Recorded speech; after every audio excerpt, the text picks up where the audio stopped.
আচ্ছা 12,000 টাকার একটা ডিভাইস যদি আপনার মনের মতো করে তৈরি করে সেই ক্ষেত্রে সুন্দর একটা ডিজাইন থাকতে হবে, 8GB র্যাম থাকতে হবে, 5 কাটআউট যুক্ত ডিসপ্লে থাকতে হবে যেখানে 90 হার্টজ হাই রিফ্রেশ রেট পাওয়া যাবে, ক্যামেরা সেখানে 108 মেগাপিক্সেল থাকতে হবে, সেকেন্ডারি নয়েজ ক্যান্সেলেশন মাইক হ্যাঁ সেটাও থাকতে হবে 5000 mAh এর ব্যাটারি এবং 18 ওয়াটের চার্জারটা আমি বক্সে চাই। এরকম ফোন কি পাওয়া সম্ভব?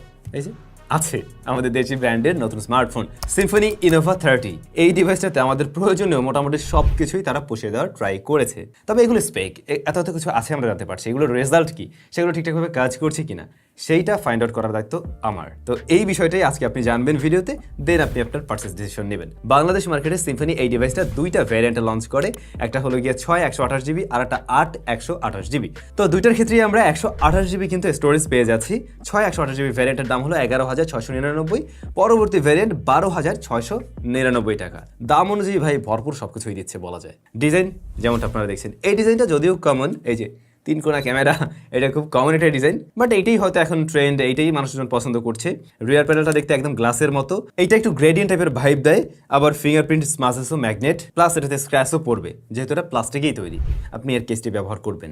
বডি ফ্রেমটা square boxy shape, 3.5mm headphone jack রয়েছে এবং শুরুতেই বলছিলাম নয়েজ ক্যান্সেলেশন মাইকটাও রয়েছে। আবার এই যে ক্যামেরা না, ক্যামেরার পাশে লাইট জ্বলে, প্রত্যেকটা ক্যামেরার পাশে সার্কেল হয়ে লাইট জ্বলে রিং লাইটের মতো, যে জিনিসটা দেখতে খুব সুন্দর লাগে, নোটিফিকেশন লাইট হিসেবে এটা কাজ করবে। ফিঙ্গারপ্রিন্ট স্ক্যানারটা সাইড মাউন্টেড, এটার পজিশন ঠিকঠাক লেগেছে এবং মোটামুটি ফাস্ট এবং অ্যাকুরেট, স্লাইডলি ডিলে আছে যা ওই অ্যানিমেশনের কারণে আর কি, এর বাইরে ঠিকঠাক বলা যেতে পারে। এই প্রাইস পয়েন্টের ফোন অনুযায়ী বিশেষ আকর্ষণ থাকতে পারে ডিসপ্লেতে। ডিসপ্লেটার সাইজ 6.56 ইঞ্চ, ভালো লাগবে পাঁচল কাটআউটের জন্য, খুব কাছ থেকে দেখতে গেলে হালকা শাডোর মতো লক্ষ্য করবেন পাঁচল কাটআউটের। আর চিন বেজেল ওকে, এটা মোটামুটি ঠিকঠাকই আছে এরকম প্রাইস পয়েন্টের ফোন বিবেচনায়। তবে আমরা 90 হার্টজ হাই রিফ্রেশটা পাচ্ছি, যা চেক করে দেখলাম একদম ঠিকঠাকভাবে পুশ করতে পারছে এই ডিভাইস। রেজুলেশনের ঘাটতি আছে যেহেতু এইচডি প্লাস রেজুলেশন, কাছ থেকে দেখতে গেলে আপনার মনে হবে হ্যাঁ রেজুলেশনের ঘাটতি আছে। ব্রাইটনেস ইনডোরের জন্য ঠিকঠাক পেলেও ডিরেক্ট সানলাইটে এটা ভালোই স্ট্রাগল করে, তখন দেখতে কিছুটা প্রবলেম হয়, বাট শ্যাডো এরিয়াতে আবার ঠিকঠাকভাবেই দেখা যায়। কালার রিপ্রোডাকশন মোটামুটি ভালো ছিল, তেমন কোনো ধরনের শিফটিং লক্ষ্য করিনি, শুধুমাত্র এই কর্নার এরিয়া থেকে তাকাতে গেলে হয়তো একটু শিফটিং লক্ষ্য করবেন,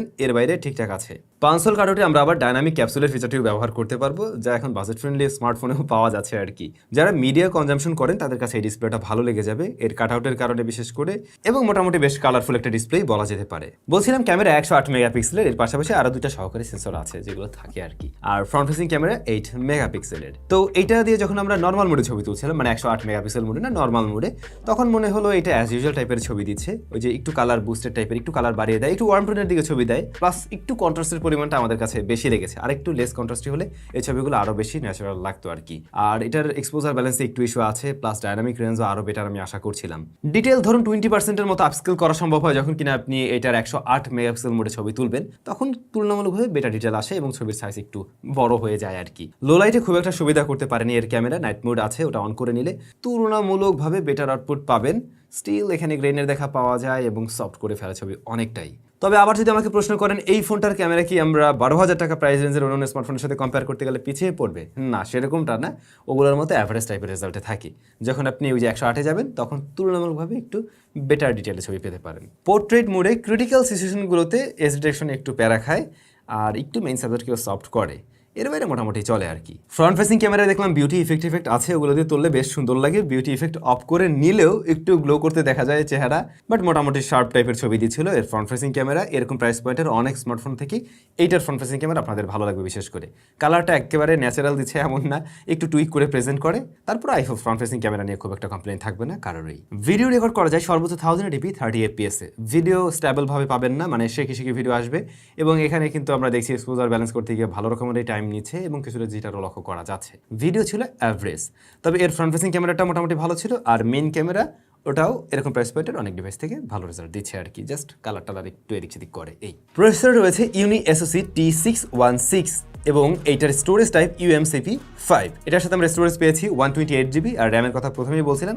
8 এবং 6।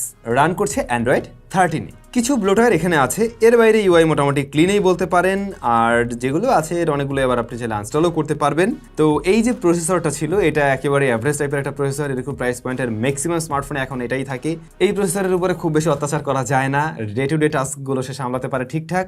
তবে এই ডিভাইসটা যখন কিনা আপনি 8GB র্যাম ভ্যারিয়েন্ট নেবেন তখন কিন্তু মাল্টিটাস্কিংয়ে বেটার রেজাল্ট দিবে ম্যাক্সিমাম ফোনের চাইতেই, কারণ এরকম প্রাইস পয়েন্টে আর কারোর 8GB আছে এই মুহূর্তে মনে হয় নেই। তো সেই হিসাবে ও এই জায়গায় একটু এগিয়ে থাকবে রেসে।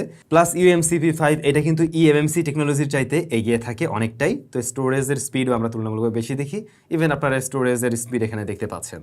আমাদের হাতের ফোনটা 6GB র্যাম ভ্যারিয়েন্টের, তো আমার মনে হয় 8GB র্যাম ভ্যারিয়েন্টটা এর চাইতে আরও একটু স্মুথ রেজাল্ট দেবে। আর এটার ক্ষেত্রে আপনারা দেখছেন 6GB র্যাম নিয়েও সে কিন্তু মোটামুটি ভালোই রেজাল্ট দিচ্ছে। ইভেন আমরা 4-5-6টা অ্যাপ্লিকেশন ইজিলি রান করে রাখতে পারছিলাম, যেটা বেশ কিছুক্ষণ রান করে রাখতে পারে, অর্থাৎ ব্যাকগ্রাউন্ডে রেখে কাজ করা সম্ভব। আবার অ্যাপ ওপেন ক্লোজ টাইমে কিন্তু খুব বেশি টাইম নিচ্ছে না, মোটামুটি টাচ করার সাথে সাথেই কিন্তু সেগুলো ওপেন করতে পারছে। তো বলা যেতে পারে এটা মোটামুটি ফাস্টার একটা রেজাল্ট দিবে এবং লং রানেও ভালো রেজাল্ট পাবেন যখন কিনা এর স্টোরেজটা আপনারা একদম ফুলফিল না করে ফেলবেন। সাজেশন থাকবে অর্ধেকের বেশি ফুলফিল না করেন। ডে টু ডে টাস্কগুলো সামলাতে গিয়ে ফোনটা খুব বেশি হিট জেনারেট করে না। হ্যাঁ, গরম কিছুটা হয় যখন কিনা আপনি গেমিং টেমিং করবেন, যদিও এই প্রসেসর দিয়ে খুব আহামরি লেভেলের গেমিং আশা করা যায় না। 2D গেমগুলো খেলতে চাইলে ঠিকঠাক আছে। আমরা পাবজি, ফ্রি ফায়ারের মতো গেমগুলো প্লে করছিলাম। পাবজির ক্ষেত্রে দেখলাম যে হ্যাঁ, এটা মোটামুটি রেজাল্ট দিচ্ছে আর কি, তবে একেবারে প্লেয়াবল রেজাল্ট আমি বলছি না। মাঝে মধ্যে ল্যাগের দেখা পাবেন, অ্যাকশন মুভমেন্টে গিয়ে আটকে যায়। তবে ওই যে 8GB র্যাম হলে আই হোপ এটার চাইতেও একটু বেটার রেজাল্ট দিবে। আর ফ্রি ফায়ার খেলতে গেলে তুলনামূলকভাবে বেটার আউটপুট আসে, ওইটা স্মুথ রেজাল্ট দিচ্ছিল পাবজির তুলনায়। স্টিল ফ্রি ফায়ারের জন্য এটা দারুণ কিছু না, একদম মানে সুপার লেভেলের কিছু এমনটা না, সময় কাটাতে পারবেন চাইলে। 11-12 হাজারে এর চাইতে বেটার প্রসেসর আমরা এই মুহূর্তে দেখছি না, বা হয়তো কেউই দিচ্ছে না। সেই জায়গায় এটা নিয়ে খুব একটা কমপ্লেন করার সুযোগ নেই আসলেই, বরং ওরা 8GB র্যাম দিয়ে সেই বিষয়টা পুষিয়ে নেওয়ার ট্রাই করেছে আর কি। অলরাইট, ব্যাটারি আছে 5000 mAh এবং 18 ওয়াটের চার্জার আপনি বক্সে পেয়ে যাচ্ছেন। এই কম্বোকে আপনি কি করে খারাপ বলেন? সেটাও সম্ভব না। ব্যাটারি ব্যাকআপও ভালো, একদিন টাইম ইজিলি পার করা যায় এই ডিভাইস দিয়ে। 6.5 থেকে 7 ঘন্টার মতো এসএটি পেয়ে যাবেন খুব সহজেই। স্পিকার সিঙ্গেল বটম ফ্যাডিং, এটা যদি স্টেরিও বা ডুয়াল স্পিকার হয়ে যেত তাহলে তো একদম জমে ক্ষীর হয়ে যেত। তবে এটা লাউডনেস ভালো, ফুল ভলিউমে কিছু কিছু সাউন্ড মাঝে মধ্যে একটু ডিসটরশন দিয়েছে, এর বাইরে মোটামুটি ক্লিয়ার সাউন্ডই পাওয়া যায়। ইয়ারপিসের সাউন্ড আবার ঠিকঠাক আছে, এর নয়েজ ক্যান্সেলেশন মাইকটা আছে আমি বলছিলাম। তবে দুঃখজনক হলেও সত্য, এই ডিভাইসটাতেও আমরা জাইরোস্কোপ সেন্সরটাই পাইনি। এইখানে ওরা ভুল করলো কি করে কে জানে, জাইরোস্কোপটা দেওয়া উচিত ছিল, অনেকেরই হয়তো প্রয়োজন হতে পারতো। অনেক অ্যাপের ক্ষেত্রে এটা আমাদের লেগে যায়। নেটওয়ার্ক রিসিপশন জনিত কোনো প্রবলেম ফেস করিনি এই ডিভাইসে। তো ফাইনালি সিম্ফনির এই ডিভাইসটার যদি কমতির জায়গা নিয়ে আমি বলতে চাই তাহলে ওই বের হয় এটার হচ্ছে জাইরোস্কোপ সেন্সরটা আমরা পাইনি, এইটাই। এর বাইরে কিছু কিছু জায়গায় অ্যাভারেজ আছে, আবার বেশিরভাগ জায়গায় ও অন্য দেশ থেকে এগিয়ে আছে, কম্পিটিটরদের থেকে এগিয়ে আছে। যেমন এখনও এরকম প্রাইস পয়েন্টের ফোনে আমরা 500 কাট আউট পাই না। তারপরে ক্যামেরা মোটামুটি যে রেজাল্ট হলেও 108 দিচ্ছে, অ্যাটলিস্ট বলা যায় আর কি।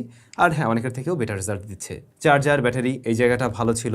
তারপরে সেকেন্ডারি নয়েজ ক্যান্সেলেশন মাইকটা অবশ্যই ভালো ছিল, এটা র্যাম বেশ বড়সড় আছে। তো এই সমস্ত জায়গায় সিম্ফনির এই ফোনটা অবশ্যই রেসে এগিয়ে থাকছে এবং এই কারণেই এই ডিভাইসটাকে আপনাদের জন্য রিকমেন্ডও করা যায়। আপনাদের কাছে সিম্ফনির এই নতুন ডিভাইস কেমন লেগেছে অবশ্যই কিন্তু কমেন্ট করে জানাবেন।